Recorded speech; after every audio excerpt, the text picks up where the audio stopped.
Hello? Podcast Network Asia.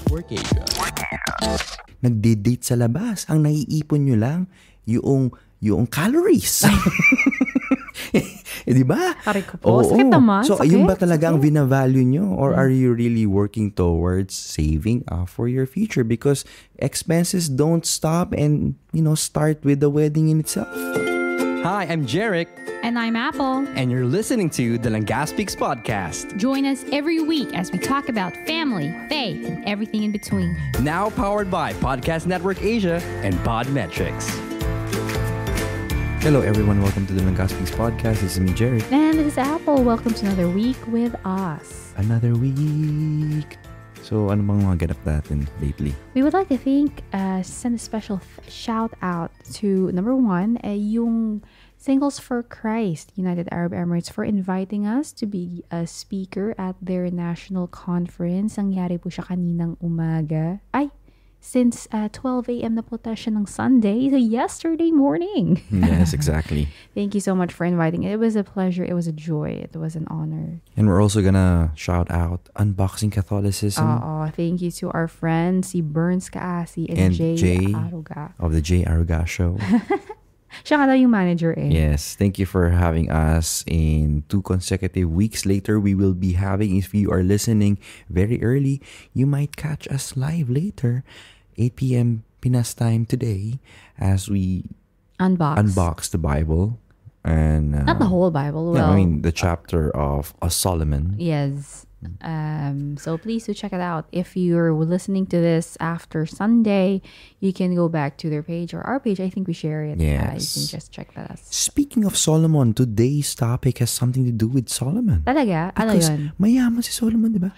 Oh, he was like the richest See? ever. Galing, ha? Nga, Ayos ba yung thank you, transition ko? Ang ganda. Sobrang ganda. So, ano yung pag-uusapan natin ngayon? Pera. Of course. Pagyayaman. Therapy. Therapy. How to feel rich in love and in life. Ay, taray. Ang tanong dyan, Langga, mayaman ka ba? Hindi. Ang mas magandang tanong, do we feel rich? Wow.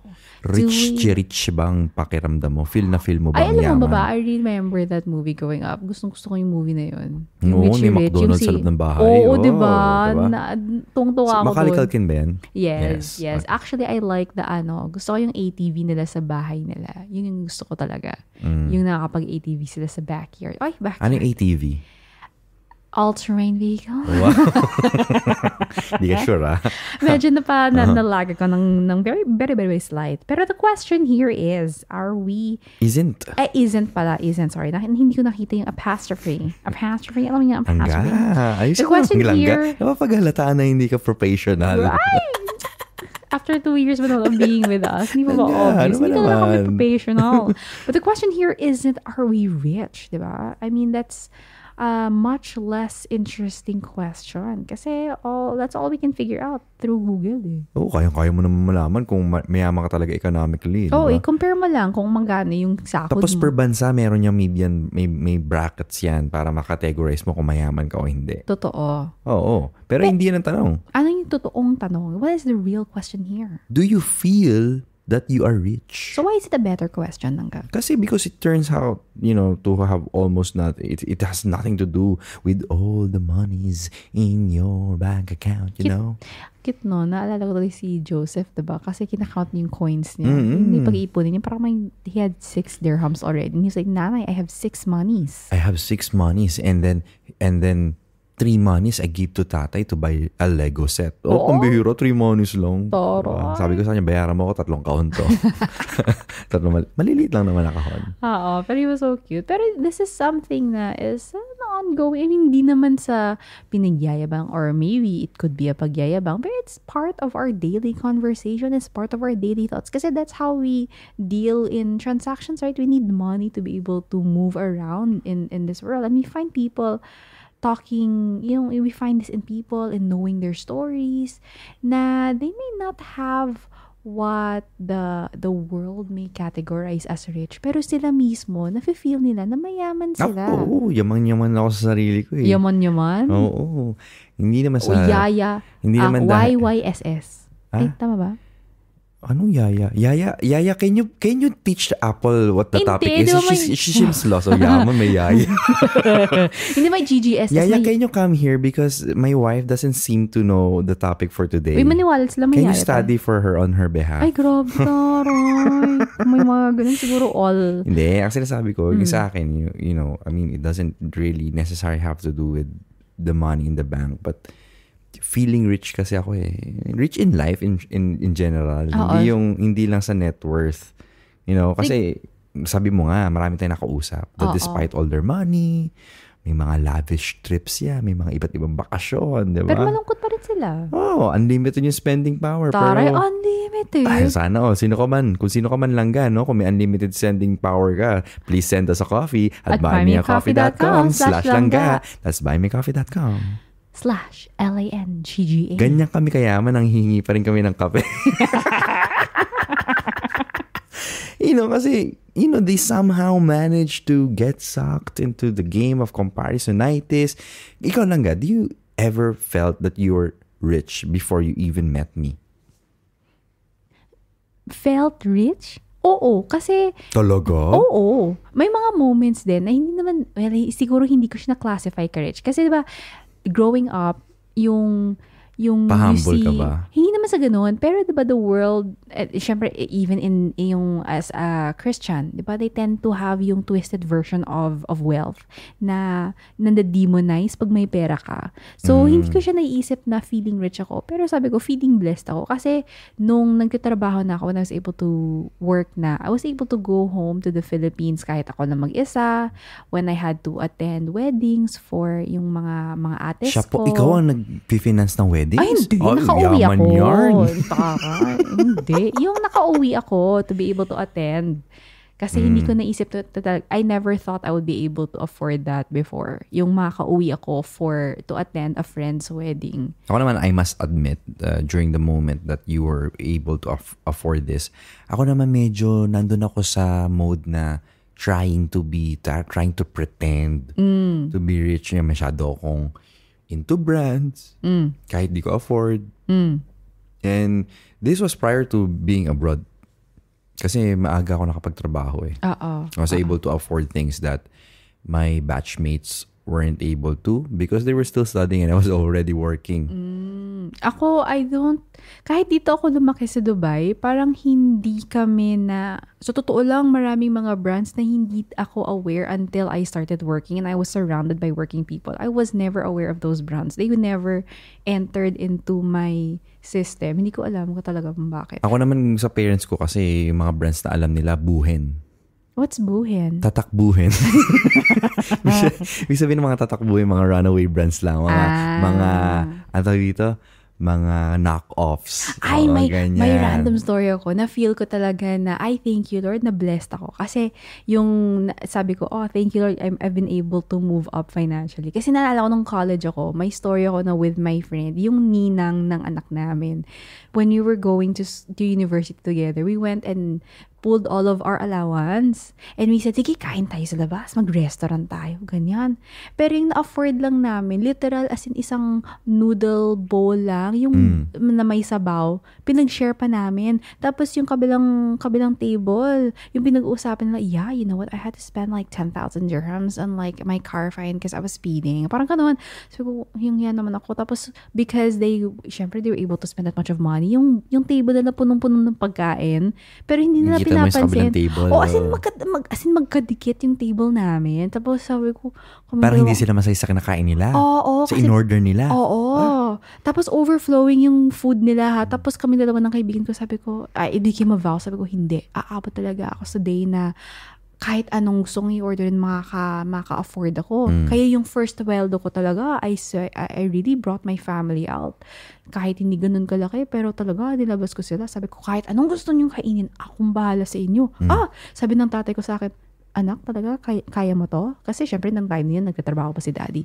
Kaya mo to? Sabi ko, daddy, basta kahit saan, whatever you wanna eat, akong bahala sa inyo.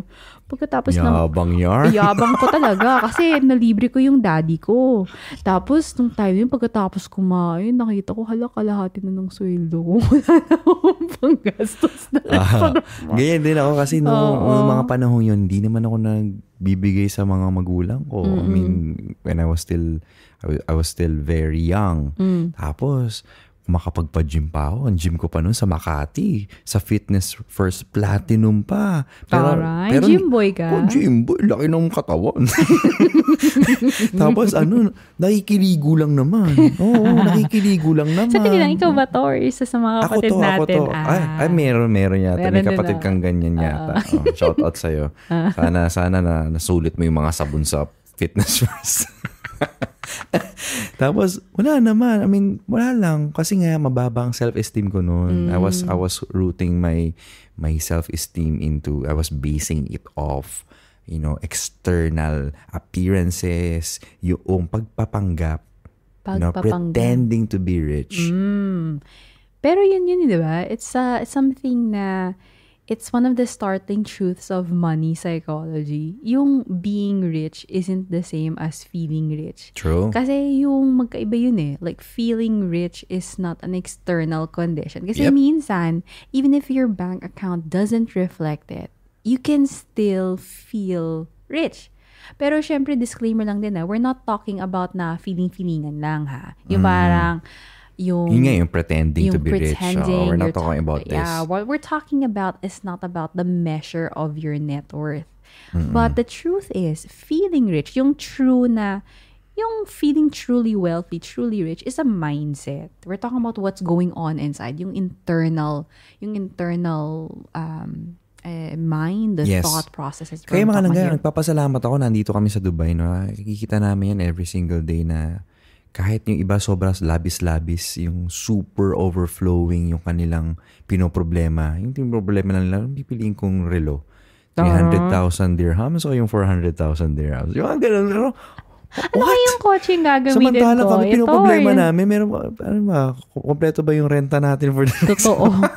Pagkapasok yung sweldo, kailangan ni budget o magkano mo ni yung rent, magkano mo ni yung dewa. Sabihin ko, langga, hindi kayo nag-flush ng maayos. Medyo tumaas yung dewa ng 5 dirhams.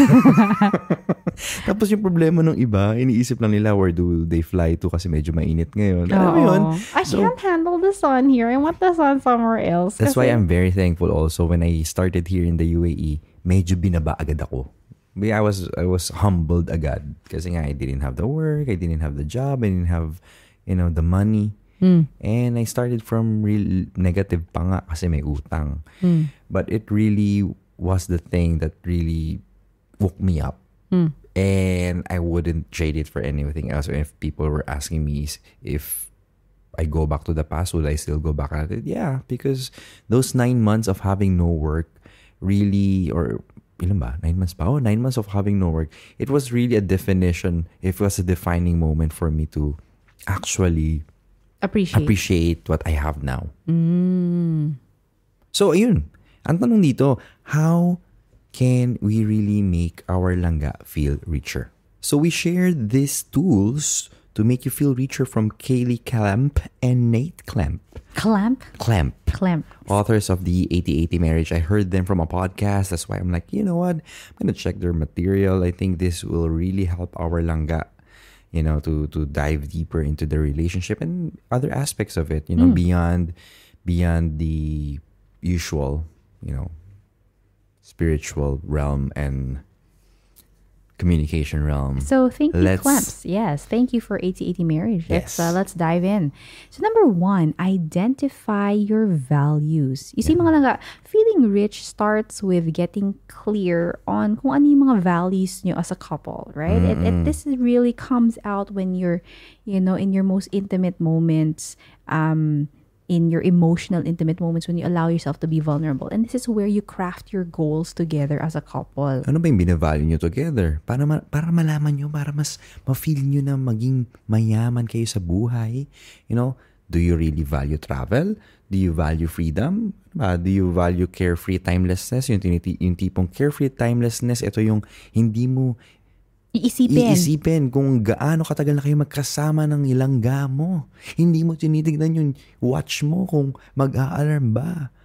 Carefree timelessness. Langga, kailan kaya tayo magkakaroon ng carefree timelessness? Siguro pag marunong na lumakwatsa yung mga anak natin na... Di ba? Also, maybe mahilig kayo kumain sa labas. Do you value that? Trying out new food? These questions matter because the easiest way to feel rich is to live in alignment. Dapat naka-inline niya sa mga values niyo sa buhay. Hindi lang may shiny little object, may tinatawag na shiny things, shiny object syndrome. Ano yun? Kung ano lang yung latest. Oo. Kung ano yung kahit trending. hindi ka masaya, kasi latest Oo. I buy it. I don't even know the function of it. Oh, we know people like that. Pero There hindi mo are people in the world like that. Pero hindi mo naman binavalue, hindi mo naman ginagamit. So, yun yun. Para lang masabi na meron ka, just people say that you have it But in your more possession. More so, ano pa yung ibang way to value things? Hindi lang naman things yung binavalue. Or just to be able to experience something na it could be that you love being able to say out loud and to share to people that you've done something, even though, honestly, all honest to God, it didn't really make you happy, but you enjoy the attention you got from being able to do it. Right? Yun yung mahirap eh. But, if you value being at home, For example, feeling rich costs you almost nothing. But what it requires is that you create time in making yung staying at home a very enriching experience. Diba? For example, yung maybe you value being at home, pero you need time to be able to prepare a meal that will make you feel rich while being at home. Ganyan, diba? Alam ka namang Netflix all day lang kayo, tapos order lang kayo. Oo, diba? Baka enriching lang sa isa sa inyo, yung Netflix and chill nyo. True. Hindi man pala masaya yung couple. Ibig sabihin, hindi naman pala masaya yung langgam mo. Gusto niya mas magluto ka para makatikim naman siya ng bagong dish. Gusto naman niya ng ng Middle Eastern, for example. Or Japanese or Korean. Annyeonghaseyo. Itadakimasu. Or if you value service, for example, sa case namin, feeling rich kasi requires different priorities and trade-offs. Oo, katulad natin, we value service. Sa atin, ako po ay nagsaserve weekly as a preacher to our feast here. Preacher and builder at the Feast St. Mary's Dubai every Wednesday, 7:30 p.m. at GGCO and online. Siyempre, yun, it requires carving off time for service. That's right. And more so, siyempre, a portion of my earnings, of our earnings, we give. Let's say about tithing. Kasi pinahalaga namin yun, hindi issue sa amin yung mag-tithe, to set aside at least 10% of what we earn, whatever we earn, and to support the ministry, to support the church that we believe in, you know. So, yun, importante din yun. That is why, importante na ilista nyo yung mga bagay na yan. Ano ba yung pinapahalagahan nyo as a couple? Dapat as a couple, hindi lang isa sa inyo. Yeah, it's hard na. For example, one of the partners wants to travel all over but they're within the country borders. But the other partner naman wants to extend all of the partner's travel dreams, wants to be in international borders. Ganun. Mahirap naman if your values don't align. Kunyari ako, mahalaga sa akin yung ginagamit natin dito. Pero sa'yo, hindi naman mahalaga. So, hindi yan yung pwedeng importante sa akin is the conversation and the quality time that we have as a couple. Yun pala yun. Yes. Kaya talaga kailangan maayos yung mga gamit natin para mas maging enjoyable ang ating conversation. Pero ang filled with God's love and hope. So, you don't need to justify it, Langga. I know. I understand that you supported me. And you don't go you don't need to go further. Speaking of going further, number 2, don't take on other people's values. So it's so easy to feel poor. Ito yung mga yung mga symptoms of comparisonitis, right? Yung, let's for example, you were able to attend a big party in someone else's home, and the home is Ganda-ganda. so beautiful exterior, ang ganda na ng decorations. Sana ganda yung bahay Ang natin. ganda ng Ganda ng kwarto, yung buong kwarto nila, bahay na natin. Ang ganda ng aesthetic nila, Wow, right? Pati yung aesthetic. Spell tissue. aesthetic. Aesthetic, you know, the look and the feel of the home is so cozy, mga Yan. ganyan. Or maybe even tong toilet paper na 3-ply, pero sanay ka sa 1-ply lang. Grabe na yung Mga- one play, unang punas, butas agad. Kaya di na doble yung 1-ply. Oo nga. Or maybe you rode in your friend's car, tapos sobrang ganda ng Ganda. kotse. Pagsakay mo pa lang, gustong-gusto. Pagsakay mo pa lang, feeling mo, maandar na. Ganun kabilis. Grabe. Di ba? Kasi ang dali-daling na, buti pa siya ako. Sasakyan ko, second hand lang. Ganyan. That's what happens, Seb. And especially when we give into that, our self-esteem, if we're not confident or secure in who we are and what we have in our life, It's so easy to feel poor. Exactly. Buti pa sila, or sana all, ay buti na, sayang kasi hindi pa namin carry yun, hindi pa carry namin yan afford, Iba yung ganyan. problema rin kasi. Oo. And the problem is we take on the trap, we enter into the trap of entering into another couple's values.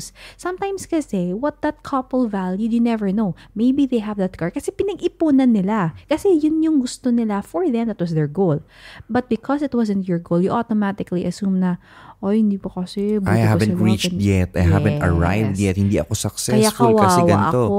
Ganyan. Ay, yung mga langga, meron taong mas always successful sa inyo. It will never end. It will never end. Sabi nga namin ni Apple kanina, it will never end. We were just talking about watches that we saw on Instagram story na yung mga watch for 100,000 dirhams.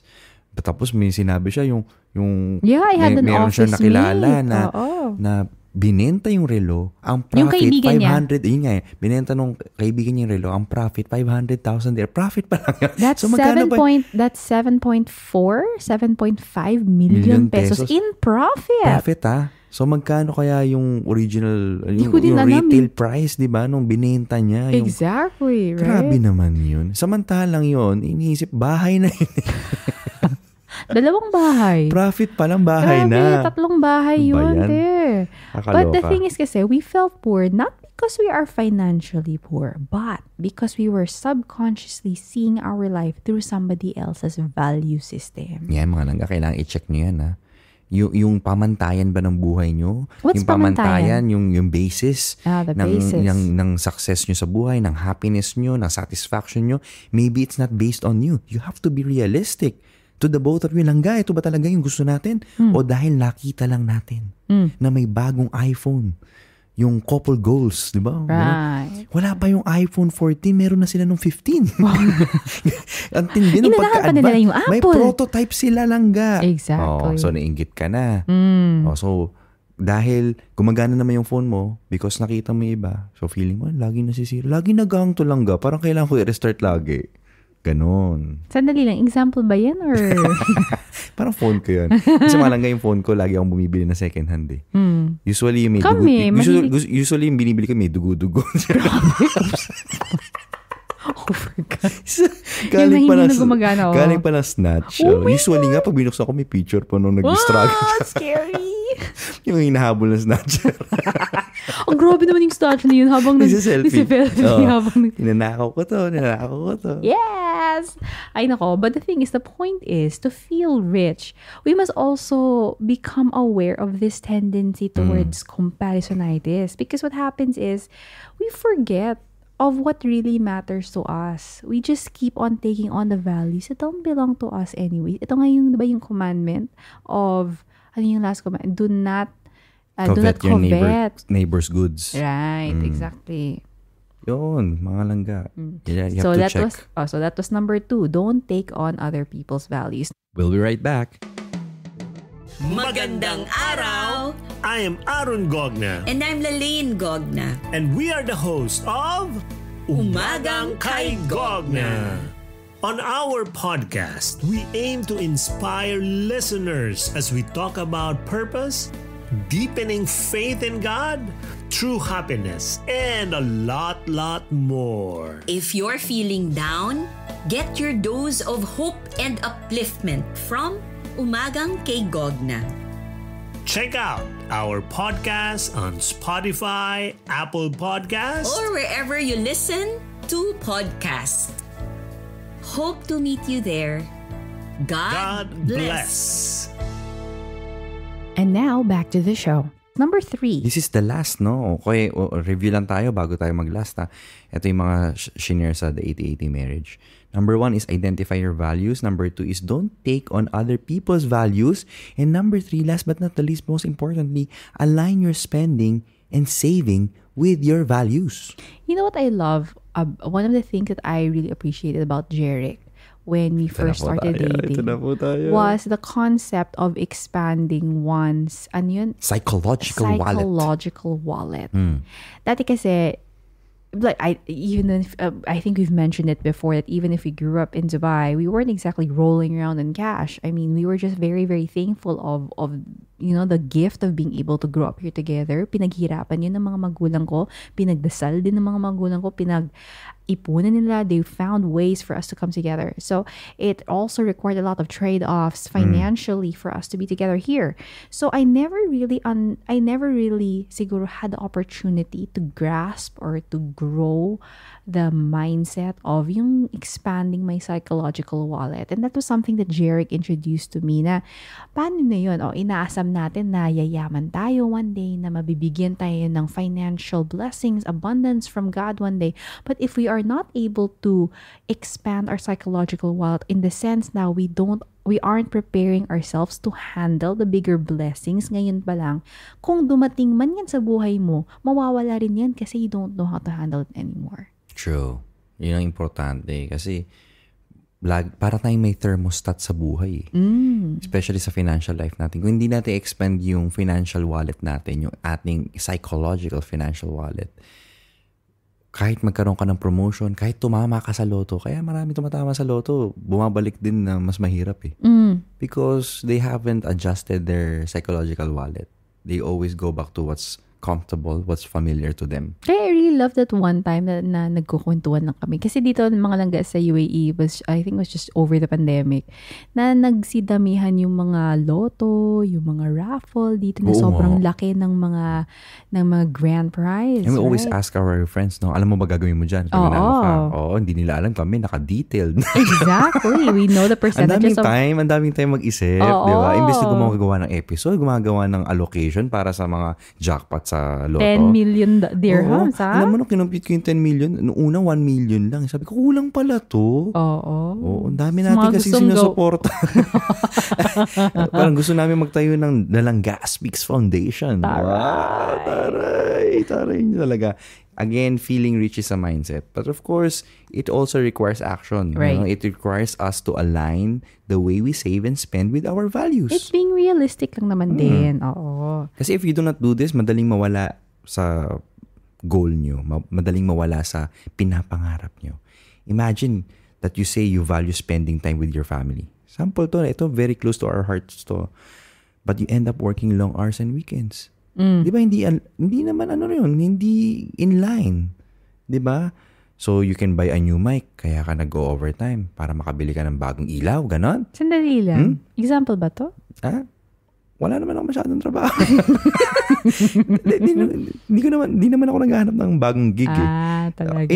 For example, in our case, we want to have a home that we can call our own. Right. But then, if I spend time doing work or doing my extra work and stuff, tapos gagastusin ko lang sa iba, tapos hindi rin naman talaga mapupunta dun sa pinag-iipunan naming bahay, it's not aligning our spending to what we value the most. Exactly. Merong mismatch. So meron kanya mga kalangga mo, no? Mga nasa paligid mo. O kaya yung langga mo, let's say, huwag na tayong lumayo. Sabi niya, priority niya, what he values or she values is your life together. Right. Pero pag tinignan mo, wala naman kayong marriage fund man lang. Wala naman kayong naiipon. Lagi kayong nagde-date sa labas. Ang naiipon nyo lang, yung calories. Di ba? Aray ko po. Sakit naman. So, Sakit. yun ba talaga ang binavalue nyo? Or are you really working towards saving up for your future? Because expenses don't stop and, start with the wedding in itself. Yeah. Aray. Sakit nun, no? Langga, no matter how much money you actually have, you're likely to feel poor when your life is out of alignment with your values. Let's just get it straight out there. That's why, if you want to feel rich, you're better off lining up your values with the way you save and spend your money. So we're gonna share a couple of guidelines that hopefully will help you in doing this with your langga. Guideline number 1, save by cutting back on the things that have little to do with your values. For example, sa akin, dati naalala ko when I was working, for some reason, I had a fascination with buying shoes. Na hindi naman siyang mamahaling na shoes. Pero Payless. Payless pa nga. Or sometimes yung mga sa mga, ano to? Sabi ko, bakit yung shoes mo, brand ng noodles? Kasi, sabi ko namin kasi Apple, anong brand ng shoes niya? Payless. I had a fascination. Pero, syempre, kinokontrol ko naman din. Pero, it wasn't aligned to my values. Especially na, sabi ko, I want to be able to have a simplistic lifestyle because I want to focus my spending on areas that I know will just grow me as a character, help me develop as a character, help support my family. Doon ko na-realize, yung pag-suspend ko in certain things, ako lang nakaka-benefit. And even then, the happiness that I thought I could get was so momentary lang. So, ako din, initially, I'm looking at very ridiculously priced gear. I love how you label it so correctly, This my love. is actually speaking to myself when I was preparing for this episode. Talaga? Diba? I can go to that rabbit hole of searching for the best gear. But it's just justifying something that is evanescent, something that will pass away. Katulad ngayon mga langga, if you're listening to this episode, would you be aware? Would you be aware of what we're using? Would you be aware of the mic we're using? You're not gonna be aware of that. I'm the only one who knows it.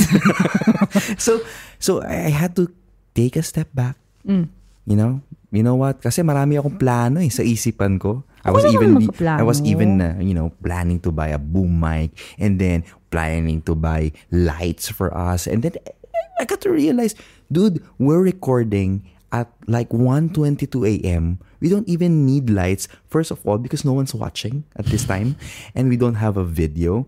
And mga langga, like I said, she said, you won't even recognize what we're using. What mic, does this matter to you? What matters to you is you hear the message of God's joy and love through the Langga Speaks podcast that we make. And that is why it's also very important for us when you do langgaspeaks.com/support or buymeacoffee.com/langga. It's very important. Because it helps us. It helps us. Mo talaga. Yes, of course, it helps us, regret less on the things that we bought. Kasi alam namin may mga ambag yung mga nakikinig. Yes. So kaya mga langga, if you missed that would be buymeacoffee.com/langga. That's buymeacoffee.com/LANGGA. Do check that out. Guideline number 2, spend more but on things that bring you joy. Okay. Dito ako babawi. Dito, sanina. Sige. Fine. Pero clarifying ha, joy is something that is eternal. Joy is something that is real. Joy is something that comes from the heart. It will not be taken away from whatever circumstances that surround yung mga you. pinagsasabi mo sa akin every time na may pinopropose ako sa'yo eh. Joy only comes from God. Joy unspeakable won't go away. Sige. Just enough strength to live for the day. Cause I never wanna know what tomorrow will bring. Nagganap ko ba lang ba? Wala ata tayo dito. Pero anyway, sige, pasok mo yung proposal mo. Pasok. So, for example, again, going back to the mics, going back to the audio gear, going back to the light, this may bring joy, but only to me. It doesn't make sense for Apple. We're using good mics already. So what's the need for adding mic? Or we have ample light already. What's the use for having another overkill light? we rarely do video appearances. You should see the smile on my face, Yes, Malaga. The way how he announced it here. And it's also recorded. Yeah, so you have to really talk this through. Oo. Diba? Kailangan pag-usapan nyo talaga yan. If you really value health, for example, iba lang tayo. If you value health, you spend more on monthly massages and acupuncture treatment than buying mics and lights. And it also helps na covered siya by insurance. Kaya may reimbursement po tayo, mga langga. Kasi yun, di ba? Tama naman yun eh. By spending Totoo. more on things that you love and value, you begin to feel richer. For us, one of our special things for Jeric and I is spending just a little bit extra on a certain rice brand that we love. Diba? Yes. It brings us joy. It makes us feel a little bit more richer It when makes me feel richer when walang naiiwan na nakadikit na sinain. Exactly. Kasi maganda yung Bawat kanin. butil ng bigas ay pawis ng magsasaka. Ew! Di ba? Yun sabi, we don't want those to tongue. To tongue? Sayang eh. But diba, there's also the scorched rice I want to be able to try. Pero that's different. Anyways, by spending Taray naman pa scorched rice. Sinunog na sinain.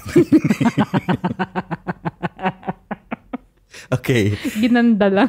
Pinaganda mo lang. In-English mo lang eh. But by spending more on the things you love, mga langga, and the things that you value, you immediately begin to feel richer. I just want to add some insights from Arthur Brooks. I heard him from the podcast in All the Hacks. Sabi niya doon, the topic was finding happiness. You know, he was talking about finding happiness. And he shared the reverse bucket list. Reverse bucket list? Bucket list kasi usually, mga listahan na mga things to do before I turn 30. Yeah, things to achieve, things to buy, things to acquire. Places to travel. So yung sabi niya, yung reverse bucket list maganda. Kasi ibig sabihin nun, the way you do it is ililista mo lahat ng mga cravings mo sa buhay. Yung mga gusto mong ma-achieve, gusto mong bilhin, gusto mong puntahan. I want this, I want that. And then, you detach yourself from it. You just detach. It's just... Kasama ba yung mic at lights dyan sa reverse bucket? Yeah, that's why I detach myself from it. So, praise God. it's making a list of the good things. Which is usually, sabi niya, it's 4 things. The faith, family, friends, and the work that serve other people. And the big 4 ways you can spend money on, sabi niya, is you can buy stuff, you can buy time, you can buy experiences, or you can give it away. At ang problema doon is if you only spend it in trivialities, nako, magiging less satisfied ka lang than you were before. Alam mo, that's something that Jeric and I have experienced na multiple times, especially in our marriage together. Yung pag-alam namin na nakashare kami ng blessings sa ibang tao, yung napakain namin yung ibang tao, or nakatulong kami sa nangangailangan, or we were able to open up our home to people who needed just a space to be able to recharge, to a space for people to feel reconnected, a space for people to feel loved, na because nga we really wanted to be able to have a home, na it made us feel richer. Because we know that we were able to share what we have with others. To be honest, mga langga, when it comes to blessing other people, giving gifts, or helping someone who is in need, hindi namin masyadong iniisip yung budget on that. Taray, unlimited. Hindi, sa totoo lang. Pero pag ako, naghahanap ako ng bibilihin for the podcast. Kasi kaya mo ba i-giveaway yan?